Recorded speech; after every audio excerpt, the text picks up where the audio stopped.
Good morning, good morning, good morning. Happy Tuesday, everybody. It's Tuesday. You got through the first day. Now we're on to the second day of the week. So happy Tuesday to you. First, I want to give my condolences to the Carillion doctor who died in Belize. I don't know all the details of what happened. It looks like he was actually murdered, so I want to send my sincerest condolences to his family. And I also want to offer my sincere condolences to all the families that have lost a loved one in the Dominican Republic. Don't know what's going on there either. It looks like they drink something or they eat something and it's killing them. So my condolences to them as well. Also, I just want to say if anybody has a trip planned to Dominican Republic, they might want to check into going someplace else at this time until we figure out what is going on over there. Also, I was looking on the news on Roanoke Times a little bit, and I see that Virginia Tech is going to be sending some of the enrollees to the Holiday Inn. Let me pull that up so I can explain that just a little more. Okay, so some Virginia Tech students will call the Holiday Inn home next year. It looks like they had 6,600 people, I think are coming into the school, and that's 1,000 more than what they expected. So they had to lease out the Holiday Inn Express Hotel on Plantation Road, and some of the students will have to stay there next year. They don't have enough accommodations right now. So, but hey, you know, that's great for Virginia Tech. I'm sure they'll be building more or have started building more very soon. Also, if it is your birthday today, happy birthday to you. I definitely want to shout out to Alicia Keys. Happy birthday to you. Also, shout out to Jimmy Walker, JJ. Happy birthday to you. And happy birthday to Ricky Jarvis. Happy birthday to you. I will be right back in just a second with my guest today, Mr. Brad from CoLab. So stay tuned and stay focused.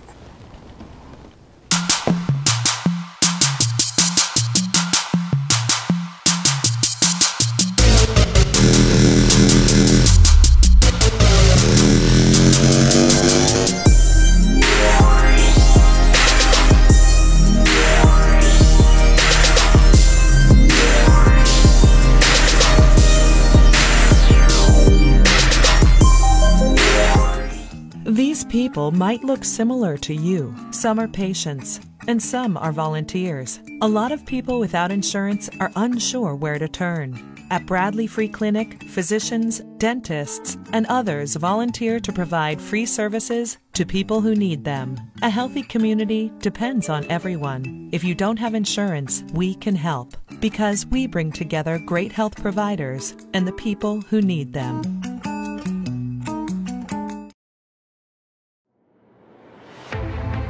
Go anywhere you want to go. Leave your transportation needs to J&K Tours of Roanoke, Virginia, and expect a hassle-free travel experience. Go anywhere you want to go. Travel without worries. Leave your transportation needs to J&K Tours of Roanoke, Virginia, and expect a hassle-free travel experience. Travels without worries. Visit us at jnktours.com or reach us by phone at 540-795-0381. J&K Tours.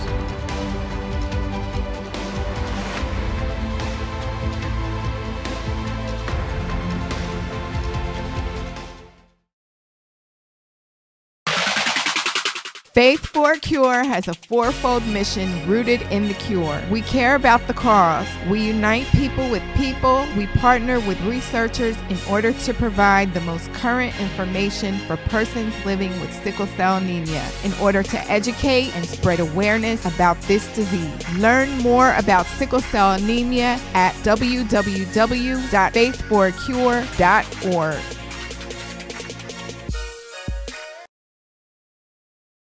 Star City, the Take Back Our Yard Foundation proudly presents We Can Do It Ourselves # T-Boy Part 2 concert series. July 6, 2019 in historic Gainsborough. Featuring hip-hop fusion band Ja War and Vibe Riot.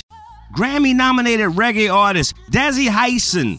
And from the ATL, superstar DJ Rose. And just added, exclusive indie artist E-Bandit. Tickets $15 in advance, $20 at the gate. All for a great cause to help restore, revitalize, and rebuild historic Gainsborough. Tickets available at Eventbrite.com. Take Back Our Yard Cultural Arts Festival and Concert Series. For more information, visit us at www.takebackouryard.org. Take Back Our Yard Part 2. Come and elevate your mind, body, and soul.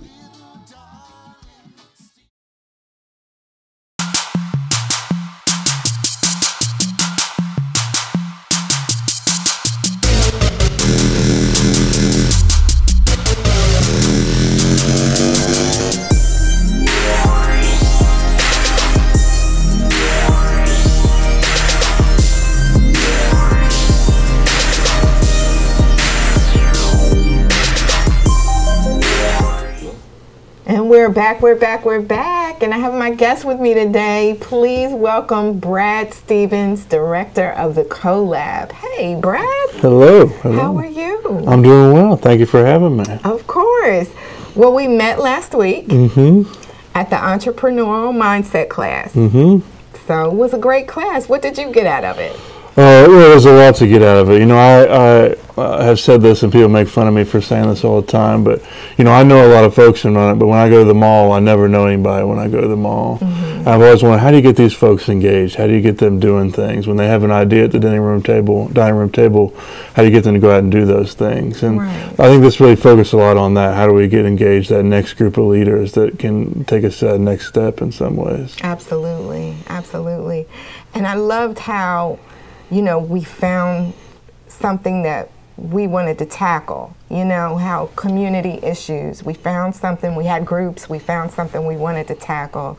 And actually, some of us are still trying to solve those issues.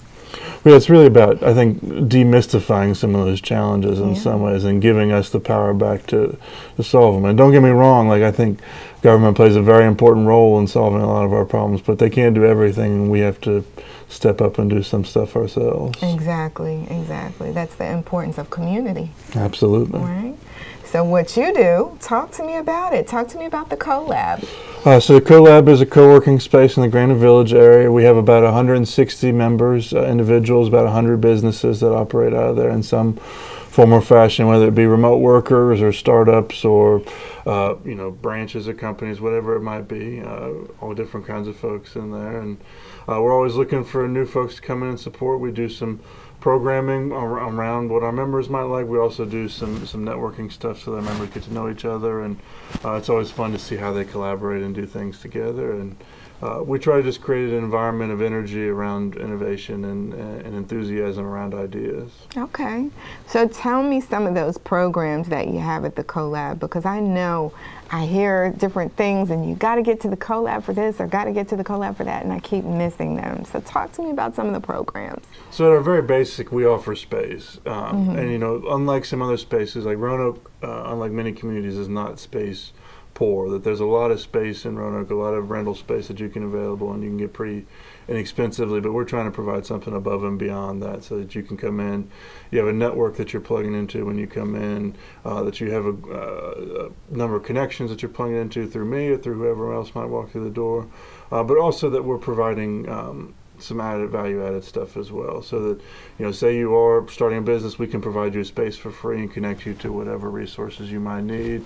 We're involved with some of the other entrepreneurial folks in town, so that if you come in, you need funding or you need a connection to a mentor, that we can help facilitate those processes. And then we're also looking for more event-type things. Last year, along with Colors VA, and it looks like we're going to try and do something again this year, as we did a thing on African American business owners in there, trying to wrap our heads around what that looks like. We're trying to do that with women-owned businesses as well. We're going to be having an event coming up soon where we're going to be looking at how can businesses understand poverty and get engaged in that fight against poverty, while also looking at some stuff around HR, and we all know how hard it is to hire folks. And so for small companies, how do you handle HR, learning better, some best practices in that regard. So trying to match up and figure out where we can fit in, where the gaps are that other folks aren't solving, and providing connections when we can, but also if there's a gap, seeing if we can fill it or working to find somebody else to fill it. Now, are a lot of the businesses that come to the CoLab, are they new businesses, or are some of these businesses have already started? It's a mix. It's a real mix. Just the other day I had someone that wanted to start an investigative, wanted to be a PI, and so he's launching a new business. He wants to look at there, so we'll work with him to get that started. We also have marketing companies that have been around for years that wanted more flexible space and want the ability to work out of a space with a different kind of vibe to it, and so we provide that. And then we also have remote workers who may have a small team of 1 or even 2 or 3, that their company may be in San Francisco or DC or Colorado, but they need a place to work here and a community to be part of here. And we kind of have all of those different kinds of groups represented. That's awesome. That's awesome. We'll be right back, everybody. Stay focused.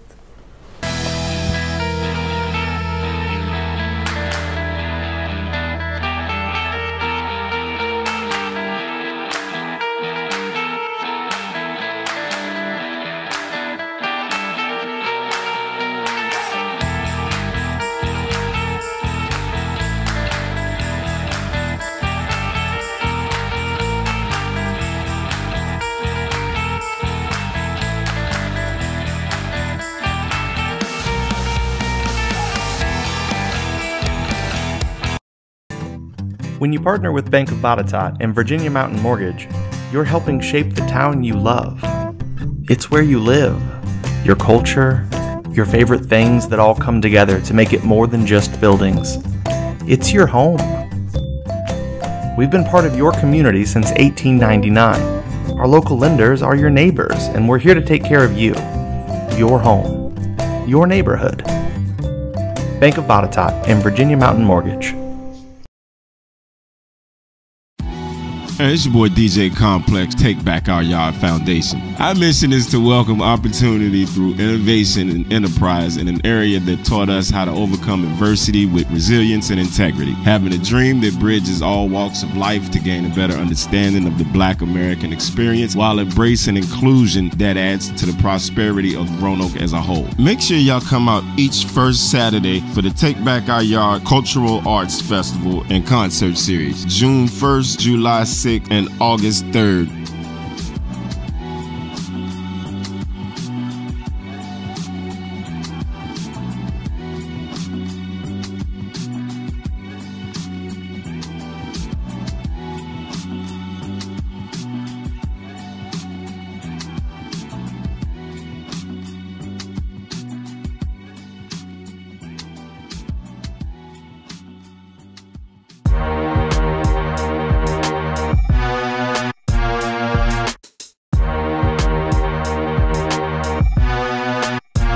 So this season what we're doing is we're going to different local businesses and we're mixing in artists and people that are doing great things in the city like herself, and we're combining it into one. Thank you guys for rocking out with your girl JC Live with the JC Live Experience. Make sure you follow me on Instagram at JC Live 99, and make sure you subscribe to the YouTube page. Hit that subscribe button.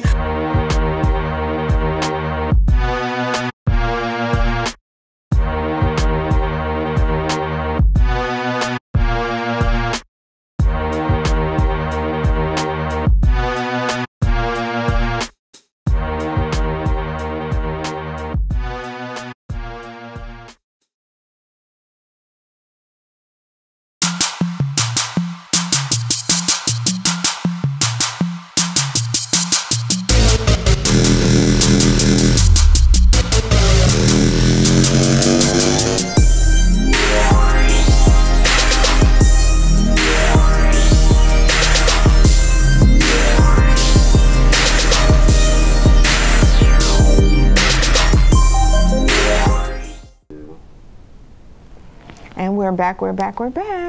All right, Brad. So, you're actually from Charlottesville? Mm-hmm. Okay. So, how did you end up here in Roanoke?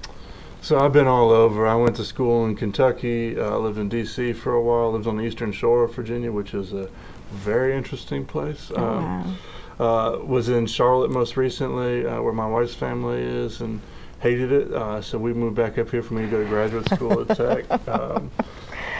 And settled in Roanoke because we thought it'd be easier for my wife to find a job, and we've been here ever since, and I don't see us leaving anytime soon. Understood. You're the first person I've ever came across that said they hated Charlotte, so I gotta ask why. Well, as I said, it feels like a city without a soul in some ways, that there's a lot of new money and investment in Charlotte without kind of investing in the arts and culture scene down there, and I think that I really found lacking, and I don't know exactly what it was, but it didn't feel like there was a community vibe that we really wanted to dig into down there. So, why do you think that is? Because a lot of places don't take arts and culture seriously. Why do you think that is, though? I mean, it's so important. It's money, I think, is bottom line. It's the return we see on arts and culture when we take a step back and look at it is huge, but I don't think we see that, the funders see that immediately, and the investors see that immediately, and so they're reluctant, I think, to go into that space because it requires a little more risk tolerance than some of the other stuff does, which is unfortunate, because I think if you're willing to invest in the arts, you're going to see a much greater reward than any other place. Absolutely. So you're here in Roanoke, so tell me how you like it. What do you think of Roanoke? We love it. My wife and I live in Old Southwest, which is so do I. love the eclecticness of the neighborhood and the old buildings. And it feels like, I talk a lot with folks about how segregated Roanoke is, and it's a very clear thing. I feel like Old Southwest is one of the few neighborhoods where you've got all different kinds of folks. It's very diverse. That's the most diverse area in Roanoke that I've seen.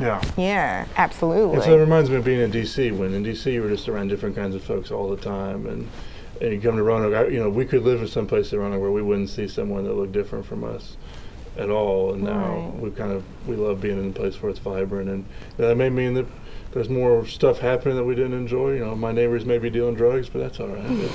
They're not going to hurt us. It's part of the charm of the neighborhood. Part of the neighborhood. But I love it, and diversity it's a big deal. It means so much. I hate the fact that Roanoke is as segregated as it is, because when I lived in Jersey, my block is, Irish, Polish, Dominican, Cuban, Mexican, and African American. That's my block. That's what it consists of, and I love that, So then when you come back here and everything can be so separated still after years and years and years, I just don't understand. It's really tough. I think I look at the socioeconomic stuff as well, and so like in Old Southwest, we've got people in $400,000 houses with slumlord housing a block away, and that's part of the same stuff. And it's just depressing. I think it goes hand in hand, that segregation, with the fact that in terms of generational poverty, we're one of the worst cities in the country for that, and it's a problem that we need to figure out a solution to. And what we've been doing hasn't been working. I don't know what the answer is, but we got to try some different kind of stuff. So that's why we have to take our entrepreneurial mindset class, and that's a project we will work on. Absolutely. All right, so we got that one straight. But I want to go back to the CoLab because, it's all businesses, and that's what we're about, helping small businesses. So with the CoLab, what do you all offer small businesses besides the space? What else do you offer them? So it's really the community. So it's coming in. We all know how isolating running a small business can be. Very. Same with nonprofit, anything where you're kind of on your own. You're just out there, and you're running into challenges and you need people to talk to about it. And so we provide some of that network, some of that networking capacity, and provide a supportive community where, you know, when you come in and you say, hey, our website is broken, we might have somebody that can fix it, or hey, you know, you won't believe what this client tried to pull on me, that we have other folks that have dealt with those situations. And that's the main thing that we can offer. It's one of those things, like, you know, we talked about the arts, it's hard to quantify that. In the same way, it's hard to quantify the benefit of being in a community, but we all know how much more productive and how much more we can get done when we're in a space where we're supported and feel network. part of Everybody bigger. kind of networks with each other, so that helps. And how can we help businesses stay in business, small business, stay in business 5 years or more? Because, you know, the survival rate of 5 years is very hard. Let's face it. So how can we help them achieve that and more? So I think there's two parts to that in my mind. One is to be okay with failure, and to say that 5 years does not mean you're a failure, and that to say when that business fails in 2, 3, 4, 5 years, it doesn't mean it's a failure. It means that the timeline for that is over, and you're ready to move. I try to build end data into everything that we start, knowing that there's a timeline for everything. So just knowing that, and then being prepared to pick up the next project, and not saying, okay, I can't do that now that I failed. But I think there's also there's a big part of setting people up with the right capacity building tools. So, you know, mentorship can be tricky, because if you're with the wrong mentor, they can tell you all kinds of wrong things and not understand your business. But if you're with the right person, it can set you on a path to great things in the future. And making sure, you know, so I tell everybody that comes in the door that if you're looking for money, that's the wrong question to be asking first. And so just making sure people know what the right question to be asking is, know where they need to go to find the resources that they need, and knowing that there are places to go, that so many people try and go alone, where they can look for potential partnerships and resources. I think that's a crucial part of it as well. Absolutely. And you have to have a passion for the type, because the passion takes away from the worry of money so much, correct? Absolutely. Absolutely. So that's the advice that I would give somebody starting a business. Make sure that you have a passion for what you're doing. And you know how to do it too. Yeah, make sure you know how to do it, of course. There's a lot of but people that with passion has to be there. Yeah, there's a lot of people with passion that don't necessarily have capacity. So, but that's something you can do too. So figure out what you need to do and get there. Absolutely. Well, thank you, Brad, for sharing the stories with me. Of course. Tell everybody how they can contact you. Let everybody know what kind of programs you may have coming up. So again, we've got some events coming up. You can follow us on Facebook, Twitter, wherever you get social media stuff. Roanoke. You can also get in touch with me at Brad Roanoke. Happy to talk to anybody that may have any questions. See how we can connect with them. And, thank you for having me on, and love what you're doing out here. Anytime. Thank you for being here. All right. And we'll be back, everybody. Stay focused.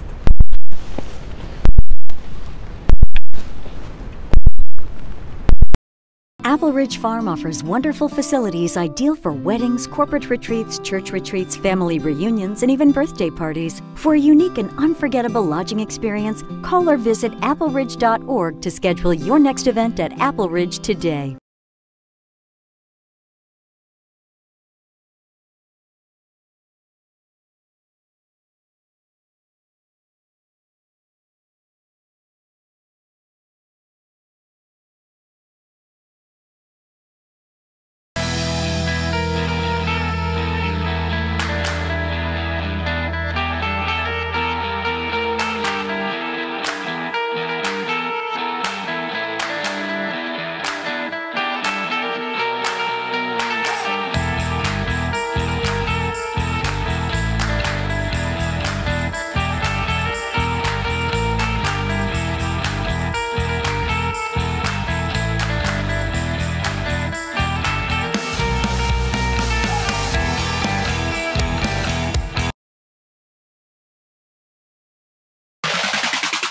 Faith for a Cure has a fourfold mission rooted in the cure. We care about the cause. We unite people with people. We partner with researchers in order to provide the most current information for persons living with sickle cell anemia in order to educate and spread awareness about this disease. Learn more about sickle cell anemia at www.faithforacure.org.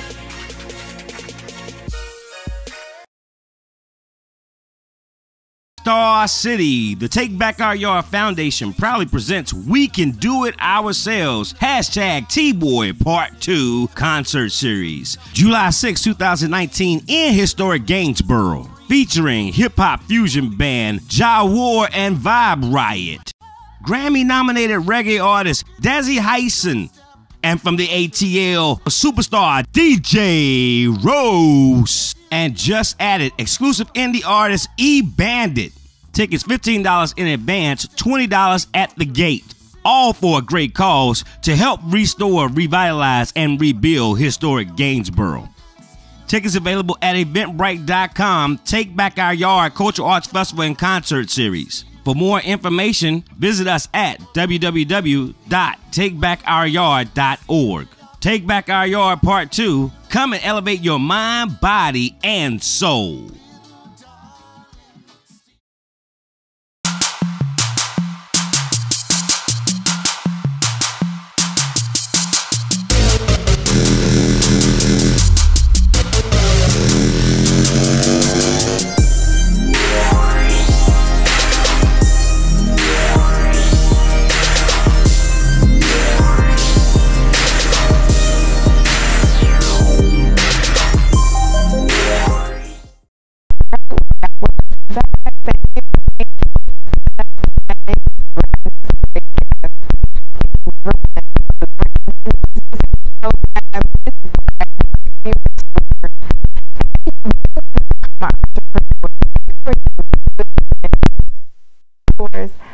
Key to success.